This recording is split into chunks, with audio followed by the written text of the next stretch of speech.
It turns out that the scratches didn't come from a bear after all. My wife Steph and I have been together for about 2 years now. We met at college, and hit it off right away. Steph was orphaned when she was very young, so she'd been raised by her grandfather until she went off to school and met me.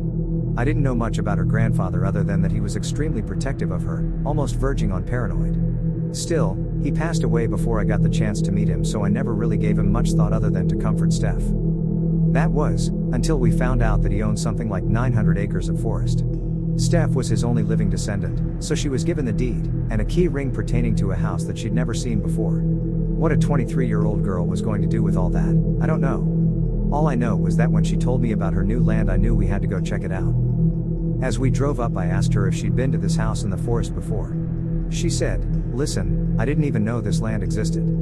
I have no idea why Gramps would keep it from me."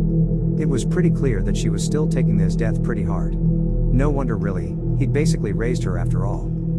The drive up into the mountains from our college took a couple hours. The forest was thick with pine and oak trees growing close to the road. The further we got from civilization, the worse the roads got. Potholes, broken branches, and even grass had begun to sprout out in some places. Our plan was to stay the night at the house, but if that didn't pan out, we'd brought a tent as well. Our GPS had us turn off on a gravel road. This road wound and twisted around turns and rocky outcroppings. It was pretty clear that it was leading us down into a valley. After half an hour or so on this new road, we saw the house out in front of us. The house had clearly been abandoned for decades. I had brought my camera with us, so I took a picture of it right as we stepped out of the car. Steph was pretty clearly disappointed. Well, I guess it was too much to hope someone would be caring for it all this time. Stretching my legs after all that time in the car was really nice. Steph walked up to the house to check it out. I warned her that the ground might be rotted out, and to be careful. I started walking around the house, and took another picture. I'll link it here.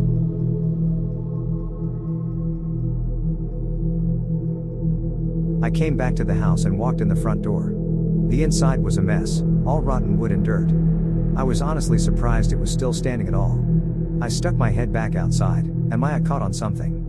There was a tree growing just to the right of the house. I saw 4 long deep claw marks in it, a few months old at least. I raised my camera and took a picture.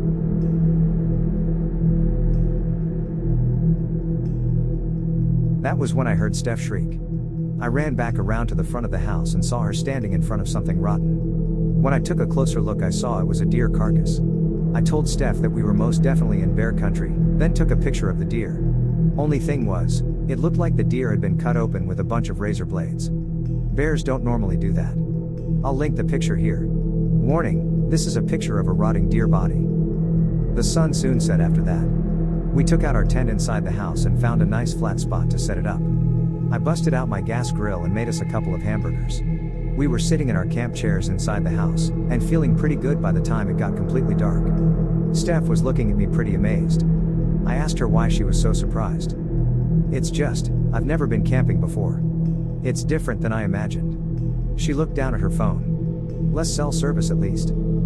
I decided to ask some more about Steph's grandpa. "Why do you think he never told you about any of this? And why didn't he ever take you camping?" I asked. "I don't know."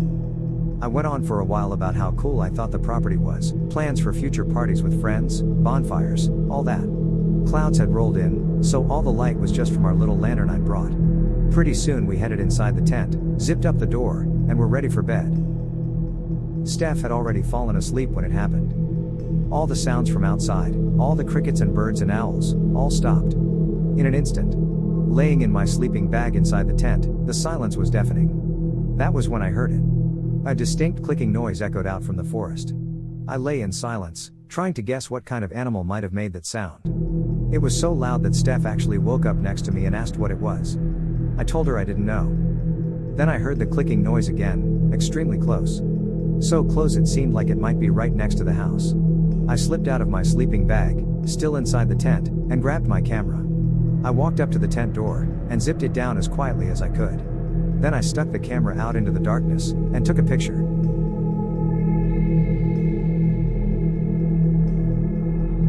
In the flash I saw a hand reaching through the broken window of the house. It almost looked human, but it was deathly white, and had long claws extending from each finger. Through the window I saw what looked like a human silhouette with 2 bright yellow eyes staring in towards us. I can't be sure, but it looked like there was blood around its mouth. I pulled the camera back and zipped the tent door closed. Steph sat up. "What is it?" she asked. I moved next to her and covered her mouth with my hand. My heart was racing and I felt all the hairs on my body standing up. I had no idea what I was supposed to do. Silence. For a long moment I heard nothing. Then the clicking sound echoed out from where I knew the front door of the house was. Steph stared at me, her eyes clearly confused and afraid. She put her hand on mine and tried to pull it away, but I shook my head and didn't take it off. Silence again. I strained to hear, but nothing. For what must have been 2 minutes I sat with my hand on Steph's mouth. Then I heard the clicking from just a few feet outside our tent door. I have no idea how it got so close without making any sound. I froze for a moment.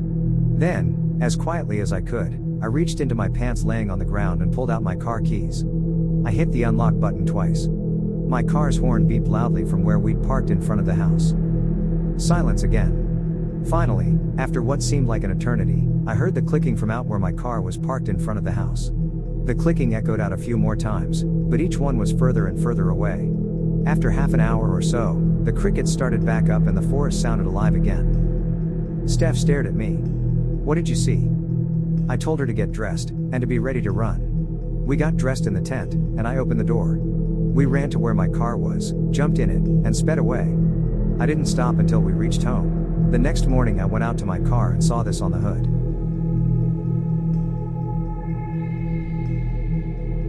Has anyone had experiences like this? I'll update the story if anything new happens.